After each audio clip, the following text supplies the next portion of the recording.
প্রতিটি নিঃশ্বাসে রয়েছে ঈশ্বরের বাস।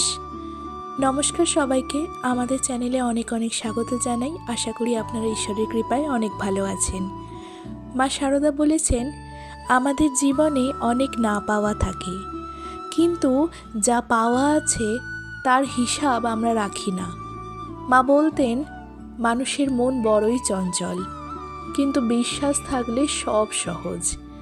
প্রতিদিন যখন আপনি জল পান করছেন বা খাবার খাচ্ছেন, মনে মনে একবার ভাবুন তো, ঠাকুর, তুমি এই অন্ন জুটিয়েছ, তুমি আমায় শক্তি দিয়েছ। এই কৃতজ্ঞতা প্রকাশ করলে আপনার কাজগুলো আর কেবল ডিউটি থাকবে না, তা সেবা হয়ে উঠবে।